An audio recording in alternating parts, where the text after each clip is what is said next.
একদিকে টানা ঝিঁঝি ডাকছে, কখনো নিশাচর কোনো পাখির আওয়াজ, মাঝে মধ্যে মেঘের গর্জন। বৃষ্টি আসবে নাকি?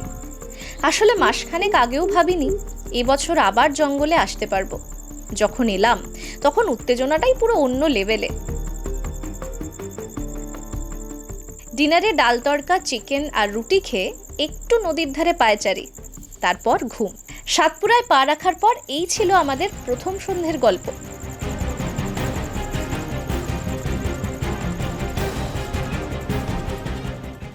Good morning from Satpura. ঘড়ি বলছে 5:15 আর মোটামুটি আমাকে দেখে বোঝাই যাচ্ছে এই যে অ্যাটায়ার যে আমি তৈরি জঙ্গলে যাওয়ার জন্য। প্রদীপ তো ওর শেষ মুহূর্তের প্রস্তুতি নিচ্ছে, তারপর আমরা বেরোবো একসঙ্গে জঙ্গলে। আর অসম্ভব সুন্দর লাগছে এই সকালটা। আমি ছাড়া এই মুহূর্তে এখানে কেউ নেই, কেউ না। তো আমি জাস্ট একবার ঘুরিয়ে দেখাচ্ছি। এই দেখো, একদম নদীর ধারে এখানে আমরা আছি। আর এখানটা জল থাকে, আজকে নেই, কিন্তু ওই যে সরু ফিতের মতো নদীটা বয়ে যাচ্ছে, এত সুন্দর লাগছে। চলো যাওয়া যাক। মধ্যপ্রদেশের নর্মদাপুরম জেলায় পড়ে সাতপুরার এই জঙ্গল। 1981 সালে জাতীয় উদ্যান ঘোষিত হওয়ার পর 2000 সালে এই জঙ্গল ঢুকে পড়ে ভারতের প্রজেক্ট টাইগারের আওতায়। চূর্ণা, মাল্লাপুরা, পানারপানি আর মাঢাই সব মিলিয়ে এখানে 4টে কোর জোন, যার মধ্যে সবচেয়ে সুন্দর ধরা হয় এই মাঢাই জোনকে। এখানেই আজ আমাদের মর্নিং সাফারি। আর এই পর্বে তোমরাও আমাদের সঙ্গে ঘুরবে সাতপুরার জলে জঙ্গলে। ওয়াইল্ড লাইফ তো থাকবেই, দেখাবো ভারতবর্ষের অন্যতম সুন্দর জাতীয় উদ্যানের ঝলক আর প্রচুর না জানা গল্প। সঙ্গে দেব এই জঙ্গলে বেড়াতে এলে একদম নদীর ধারে থাকার পকেট ফ্রেন্ডলি এক বনবাসের সন্ধান।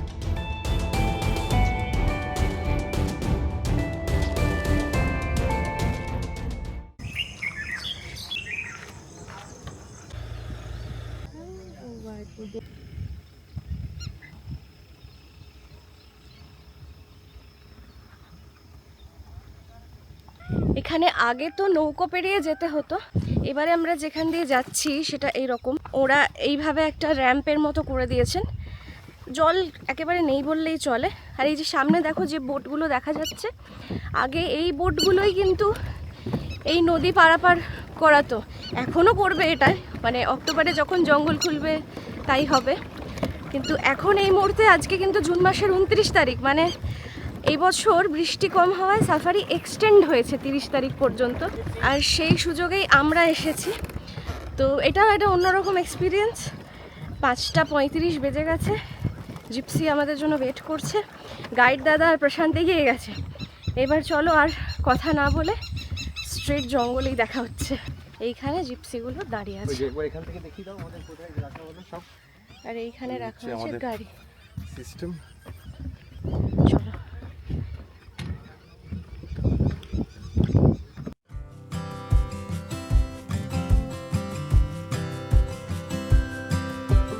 তোমরা যারা ট্রেনে সাতপুরা আসবে ভাবছো, তাদের জন্য একটাই অপশন, 12321 মুম্বাই মেল। হাওড়া থেকে ছাড়ে রোজ রাত 11:40-এ, 22 ঘন্টার ট্রেন জার্নি। পরদিন রাত 9:38-এ পৌঁছয় পিপারিয়া। আর পিপারিয়া স্টেশন থেকে মাঢাই কোর গেটের দূরত্ব প্রায় 42 কিলোমিটার। গাড়িতে আসতে ঘন্টাখানেক লাগে। ছোট গাড়ি 1500 টাকা ভাড়া নেয়। আর তোমরা যারা রোড ট্রিপ করে আসতে চাও, তাদের জন্য সব ডিটেলস আগের পর্বেই বলেছি। তোমাদের সুবিধের জন্য ডেসক্রিপশনে পর্বটা লিংক করে দিলাম। মহেন্দ্র সিং ধোনি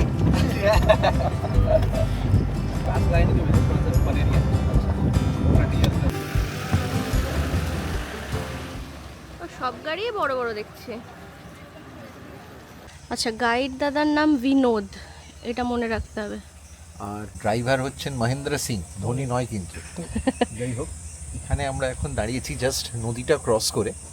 মাঢাই জোনের এন্ট্রিটা এখান থেকে হয়, ওই যেখানে ওরা গেছেন ফর্মালিটিস করতে, বুকিং কাউন্টারটা পাশেই। আর এখানে একটা এফআরএইচ আছে, কিন্তু এখানে ফরেস্টের লোকজন ছাড়া কেউ থাকার ব্যবস্থা, মানে বাইরের কোনো ট্যুরিস্ট অ্যালাউড নয়। আগের ব্লগ যারা দেখেছো তারা তো এতক্ষণে জেনেই গেছো যে এই সাফারিটায় সাতপুরায় আমরা কিন্তু দুজন নই। রেকর্ডিং মোড ট্রাভেলের সঙ্গেই প্রশান্ত, আগের ব্লগেই আমরা দেখিয়েছিলাম। Already yes yes.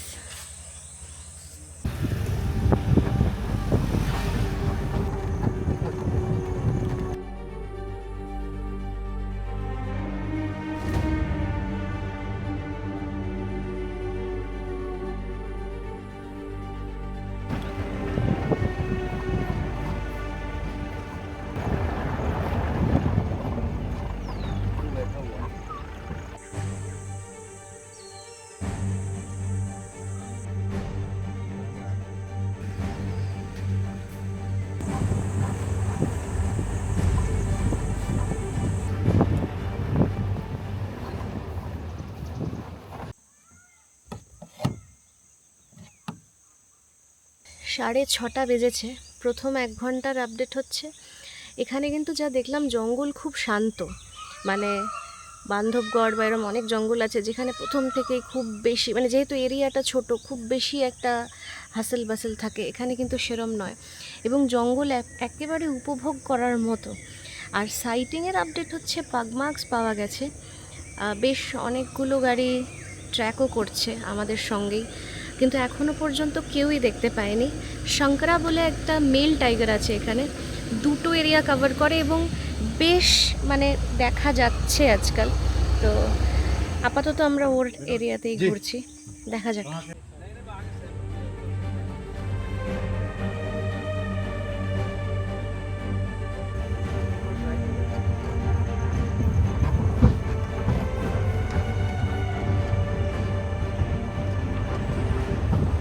আমরা এখন যেদিকে শঙ্করার পিছু ধাওয়া করছি, আদতে এই অঞ্চলটা সাতপুরার খুব পরিচিত বাঘিনী বাচ্চির টেরিটরি। তবে বাচ্চি ইদানিং জুটি বেঁধেছে ভাগোড়া মেলের সঙ্গে। আসলে অন্য জোনের বাঘ হওয়ায় এখানে বাচ্চির পুরুষ সঙ্গীর নাম হয়েছে ভাগোড়া, আর তিনি এখানে পা রাখতেই এলাকা দখলের লড়াইয়ে পিছু হটেছেন শঙ্করা।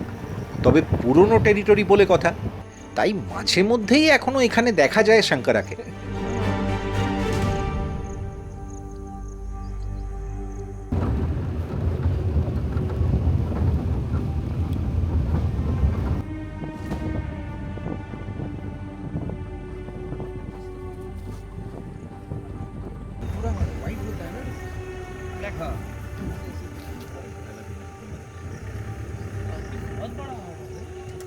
हाँ, बहुत बैठे हुए हैं ना, 12-15 बहुत सारे हैं, अंदर अंदर भी है। বেসিক্যালি আমরা একটা এমন জায়গায় এসেছি জঙ্গলে, এখন বাজছে এখনও 8টা বাজে না। এখানে চারপাশে পুরোটাই হচ্ছে ইন্ডিয়ান গড়ের ঝাঁক, আর তার মধ্যে একটা অ্যালাবিনো আমরা দেখতে পেয়েছি, দ্যাট ইজ দিস ওয়ান। তো ওটা আমরা ক্লোজেও তোমাদের দেখাবো। এদের ব্যাপারটা একটু অন্যরকম হয়, মানে ওই যেরকম আমাদের হিউম্যান বিইংসদের সেতি হয় বলে না, পিগমেন্টেশনের সমস্যার জন্য স্কিনে, তো এদের কালারটা ওই রকম হয় আর কি। এরা এক এক সময় অ্যালাবিনো পুরো হোয়াইটও দেখা যায়, এটার একটু ইয়েলোইশ, নর্মাল ইন্ডিয়ান গড়ের থেকে একটু আলাদা।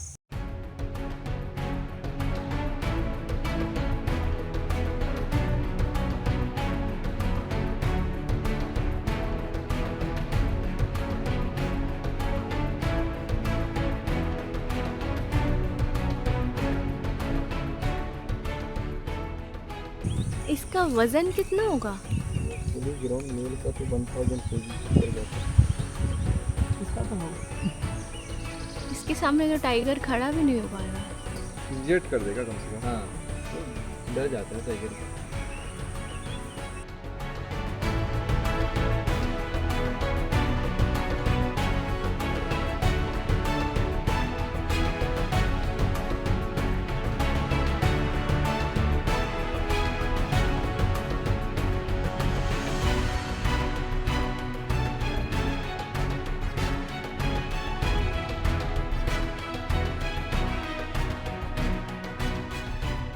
আসলে সাতপুরায় ইন্ডিয়ান গাউরের সংখ্যা যত বেশি, গায়ে-গতরেও তেমনই হাট্টাকাট্টা।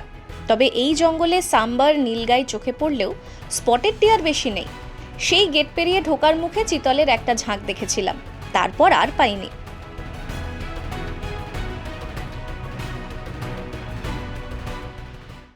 জেনারেলি যেটা বলা হয় সেটা হচ্ছে সাতপুরায় বাঘেরা আকারে কিন্তু মধ্যপ্রদেশের অন্যান্য জঙ্গলের থেকে একটু বড় হয়। তার কারণ এখানে স্টেপল ফুড বাঘেদের কিন্তু ইন্ডিয়ান গড়। অন্যান্য জঙ্গলে যেমন সেটা হরিণ হয়, এখানে কিন্তু বাঘেরা মোটামুটি ছোট থেকে মাঝারি আকারের গড় মেরে খেতেই, মানে ওটাই রেগুলারলি ওরা পায়ও এবং খায়ও।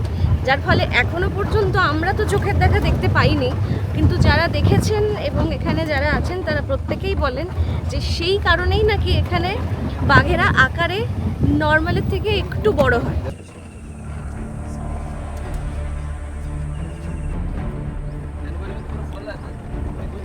মোট 2133 বর্গ কিলোমিটার জুড়ে ছড়িয়ে সাতপুরার জঙ্গল, যার মধ্যে 1339 বর্গ কিলোমিটার কোর জঙ্গল আর বাফার 794 বর্গ কিলোমিটারের আশেপাশে।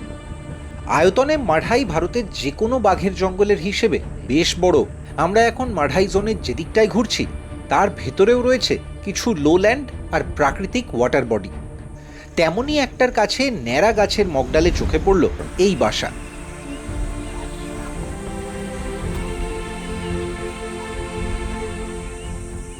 Woolly necked स्टॉर्केन।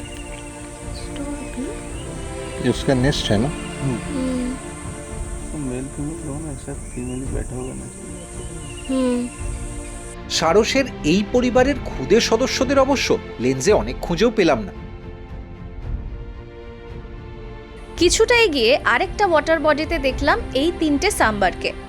যতক্ষণ না বেলা বাড়ছে বা বিগ ক্যাটদের আনাগোনা চলছে ততক্ষণ এরা একটু বেশি সতর্ক থাকে।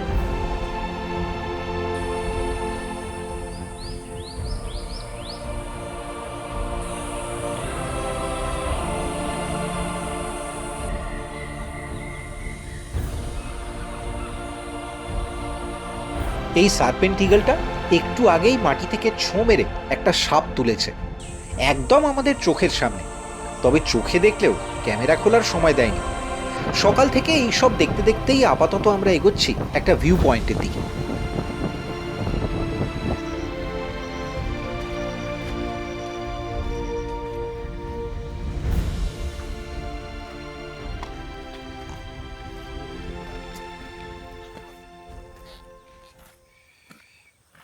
এখানে একটা ভিউ পয়েন্ট করা আছে, মানে সোনভদ্র নদী বয়ে গেছে, চারিদিকে পাথুরে টেরেন, জঙ্গল পাহাড় মিলে এই জায়গাটাকে বলা হয় লাগদা ভিউ পয়েন্ট। আর এখানে এসেই দেখলাম জলে কুমির সাঁতরাচ্ছে। মানে শুরুতে কিন্তু দাদা বলেছিলেন যে গরমকাল, এখন কুমির দেখতে পাওয়ার সম্ভাবনা কম, কিন্তু তা নয়, কুমির আছে। দেখো বোটে করে আমরা আজ আসিনি, কিন্তু বোটে করে চলে এলে মনে হয় মানে কুমির দেখা যেত। সেই মনে আছে আমি সঞ্জয় দুবরিতে বলেছিলাম যে এরা বলে গরমকালে কুমির গায়েব হয়ে যায়, কিন্তু কুমিরগুলো যায় কোথায়? প্রমাণ হলো যে কুমিরগুলো কোথাও যায় না। হ্যাঁ, মানে জলে কুমির দেখলাম, ডাঙায় বাঘটা হয় কিনা। তবে এই জায়গাটায়, এই ডাঙাটায় সত্যি কথা বলতে কি বাঘ তো অবশ্যই দেখতে দারুণ একটা দুর্দান্ত স্পেকটাকেল হবে। খুব আইডিয়াল টেরেন হচ্ছে একেবারে লেপার্ডের জন্য, মানে এই পাথুরে পুরো। আর ভাল্লুক তো ইচ্ছে আছে, মানে অনেকে আছেন যারা কিন্তু সাতপুরায় আসেন শুধু ভাল্লুক দেখতেই। একটা সময় ছিল ভাল্লুকের সাইটিংই সবচেয়ে বেশি হতো, এখন সেটা কমেছে। যাই হোক, সব গল্প এখনই বলে দেবো না।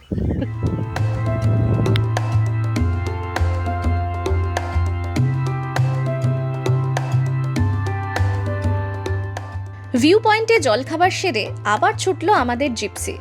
এখন আমরা জঙ্গলের যেদিকে এগোচ্ছি ওটাকেই বলে জিনজিন মহল। ওখানে বহু পুরনো একটা মন্দিরও আছে। যাওয়ার পথটা একটু উঁচু নিচু। একটু আগেই দেখলাম খাবারের খোঁজে একটা চেঞ্জেবল হক ইগল মাটিতে নেমে এসেছে ছোট্ট একটা জলার ধারে।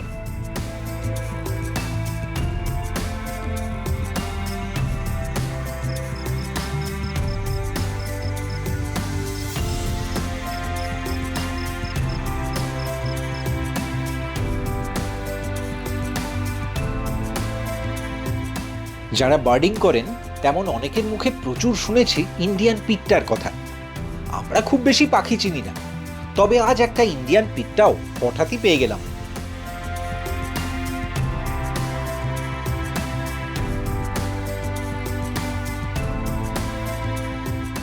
আর এদিকে আসার পথে আমাদের দেখে একটু বিরক্তই হলো একটা ওয়াইল্ড বোর।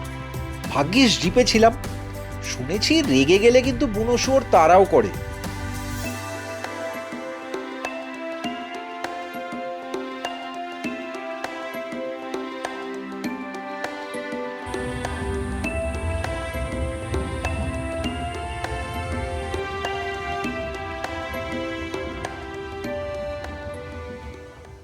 এই হচ্ছে সাতপুরার কাটা ঠাকুরানীর মন্দির। এই রয়্যাল বেঙ্গল রহস্য যেরকম ছিল কাটা ঠাকুরানী, এটা হচ্ছে সাতপুরার কাটা ঠাকুরানীর মন্দির। তবে এখানে আসার জন্য আমাদের কোনো ধাঁধা সলভ করতে হয়নি। না, আর ভেতরে কোনো রৌপ্য মুদ্রাও পাওয়ার চান্স নেই। সাপের একটা সম্ভাবনা আছে। হ্যাঁ, ওটা আছে, ওটা ট্রাই করে দেখতে পারি। রূপোর যা দাম, রৌপ্য মুদ্রা পেলেও কাজে দিত কিন্তু।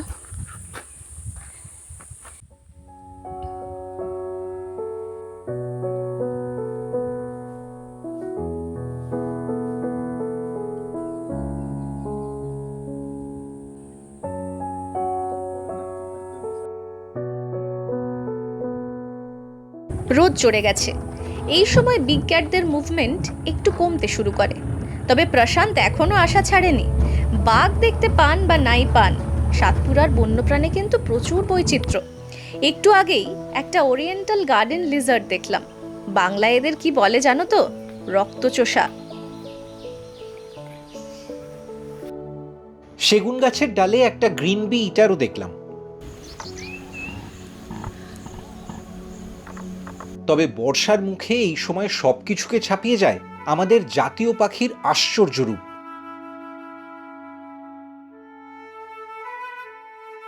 এসব দেখতে দেখতেই কখন ফুরিয়ে এলো মর্নিং সাফারির সময়।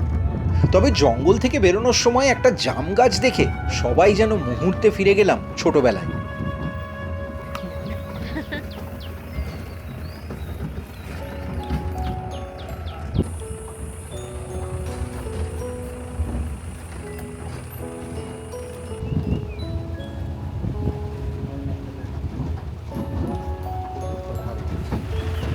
ধন্যবাদ।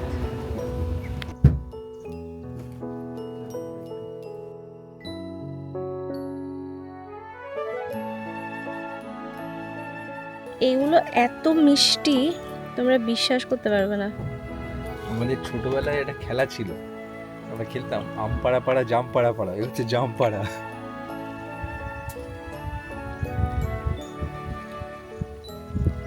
মানে বাড়িতেও জাম গাছ আছে, কিন্তু সাতপুরায় এসে ওই জাম, এই জাম নয় ওগুলো। বাড়ির জামগুলো তো বড় বড় জাম। জাম পেড়ে খাওয়ার এর মজাই আলাদা। मजा ही है डिफरेंट बोटिंग से जाते थे आप ওই পোর্টস। জুনে জঙ্গল বন্ধ হওয়া পর্যন্ত সাতপুরায় মর্নিং সাফারি হয় 6 ঘন্টার। মানে মধ্যপ্রদেশের অন্য জঙ্গলের মতোই গেট ছেড়ে বেরোতে হয় 11:30টার মধ্যে। তারপর নদী পেরিয়ে আবার আমরা ফিরে এলাম আমাদের রিসর্টে।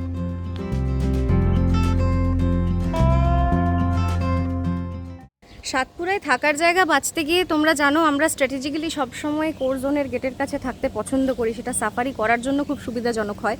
তো এবারও আমরা সেরকমই বেছেছি, এবং তার সঙ্গে যেটা সবসময় হয়ে যায় যে কোর জোনের কাছের প্রপার্টিগুলো প্রচণ্ড হাই প্রাইস হয়, সবগুলো অ্যাফোর্ডেবল হয় না।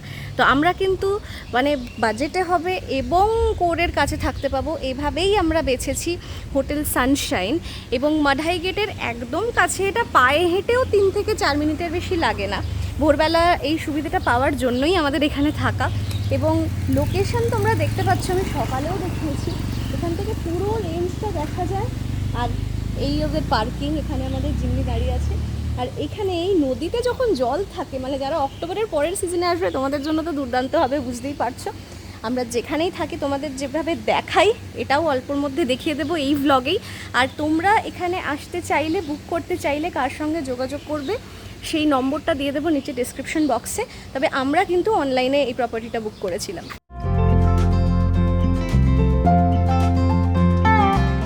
যদি সারাদিন সাতপুরার সঙ্গে কাটাতে চাও তাহলে এই সানশাইন লজ থেকে কেমন ভিউ পাবে সেটা একবার দেখিয়ে দিই।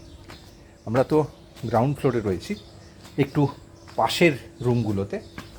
এর পাশাপাশি এখানে কিন্তু একদম ফ্রন্ট ফেসিং যে রুমগুলো সেগুলোও আছে। এবং এখন আমরা চলে এসেছি দোতলায়, ফার্স্ট ফ্লোরে, সেটাও একটু ভিউটা তোমাদের দেখিয়ে দিই। এই হচ্ছে দোতলার ব্যালকনি, এখানে রুম, পরপর রুম থেকেই পুরো সাতপুরার জঙ্গল এবং পাহাড়ের রেঞ্জ সব দেখা যায়। ঠিক এই জায়গাটায় চাইলে তোমরা কিন্তু লাঞ্চ করতে পারো, সন্ধেবেলা আড্ডা মারতে পারো। তখন অবশ্য এত ভালো ভিউ পাবে না, রাতের ডিনারের জন্য দারুণ। তবে এখানেই সারপ্রাইজ কিন্তু শেষ নয়, এর ওপরে আরেকটা ফ্লোর আছে। সেই ফ্লোরটাই হচ্ছে এখানে রুফটপ বলা যায়। তো চলো ওখান থেকে কি ভিউ পাওয়া যায় আমার দেখার খুব কৌতূহল ছিল, তো সেটাও একবার দেখে নিই। আচ্ছা, বেশ চমৎকার একটা, অনেক বড় গ্রুপ এলে এখানে হই হল্লা করার, রীতিমতো পার্টি করার মতো। অবশ্য যদিও জঙ্গলে সেটা একেবারেই রেকমেন্ডেড নয়, তবে এমনি সাতপুরাতে ফুটফল ট্যুরিস্টদের অন্য জঙ্গলের তুলনায় একটু কমই থাকে। স্পেশালি যদি একবারে উইকডেজে আসতে পারো, সোম থেকে শুক্রর মধ্যে, তাহলে জঙ্গলের যে এক্স্যাক্ট ফিলটা সেটা পাবে। এবং এই তাওয়া রিজার্ভয়ারের ঠিক সামনে থাকা ফলে সব মিলিয়ে একটা কমপ্লিট অন্যরকম এক্সপিরিয়েন্স। টপ ফ্লোর থেকে ভিউ কতটা ওয়াইড এবং কি বিশাল এই রুফটপটা, সেটা তোমরা এই ছবিটা দেখলে আইডিয়া করতে পারবে। আমরা কিন্তু এখন রুফটপের হাফওয়েতে দাঁড়িয়ে রয়েছে। এপাশেও আছে এই ভিউ, পুরোটা জুড়েই জঙ্গল। অবভিয়াসলি এদিকটা বাফার, আর পেছন দিকে কিছু গ্রাম আছে, জনপদ। ওদিকটাই কিন্তু হচ্ছে মাঢাই জোন, যেটা এখানকার সব থেকে পপুলার এবং সব থেকে বোধহয় সুন্দর কোর জোন।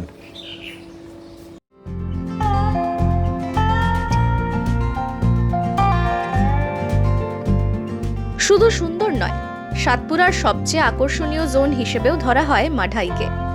বান্ধবগড় পান্নার মতো সারা বছর ভিড় না থাকলেও এখানে পর্যটকদের প্রথম পছন্দ এই নদীর ধারে থাকা। তাওয়া রিজার্ভয়ারের ধারে ডজন খানেক জঙ্গল রিসর্ট, তার মধ্যে মধ্যপ্রদেশ পর্যটনের এমপিটি বাইসনের মতো বেশ কিছু প্রাইভেট রিসর্টের ভাড়াও প্রিমিয়ার ক্যাটাগরির। কিন্তু সানশাইনের অ্যাডভান্টেজ এর লোকেশন। বলতে গেলে এমপিটি বাইসনের পাঁচিল ঘেঁষে। খাওয়া দাওয়াও বেশ ভালো, সব রকম ননভেজ পাওয়া যায়। তবে পছন্দের মাছ খেতে চাইলে আগে জানাতে ভুলো না।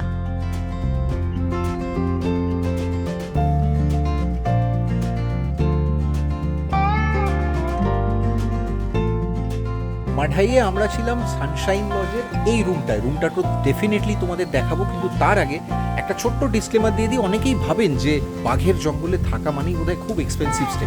আমরা কিন্তু একদম বাজেট স্টে একটা খুঁজে পেয়েছিলাম অনলাইনে এবং সেটাই বুক করেছিলাম।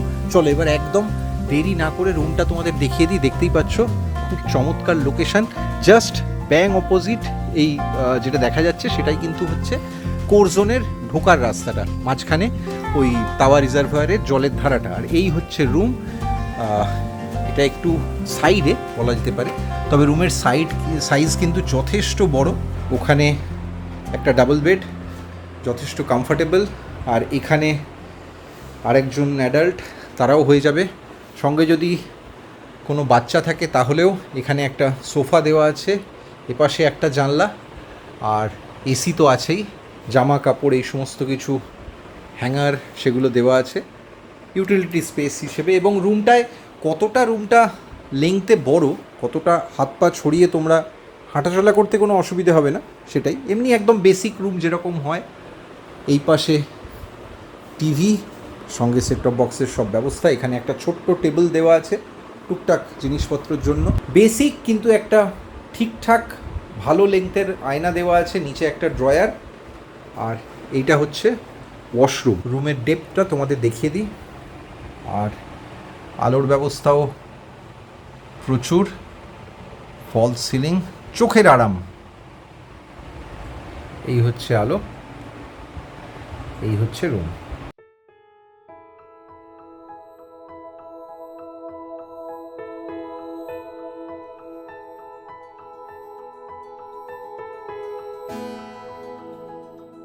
যে আমরা এই প্রপার্টিটার খোঁজ পেয়েছিলাম অনলাইনে, দুরাত আমরা এখানে ছিলাম এবং শুধু থাকার জন্য আমাদের পড়েছিল 5,364 টাকা, মানে পার নাইট হিসেবে 2682 টাকা তোমরা ধরতে পারো। খাওয়া দাওয়া অবশ্যই আলাদা।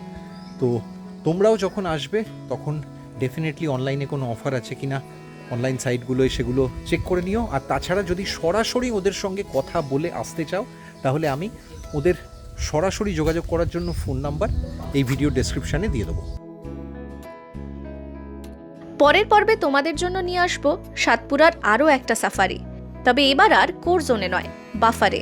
বিকেলের সেই সাফারির শুরু থেকে শেষ জুড়ে ছিল টানটান উত্তেজনা। তবে সেই গল্প জানতে গেলে কিন্তু ফিরে আসতে হবে। কেমন লাগলো আজকের পর্বটা?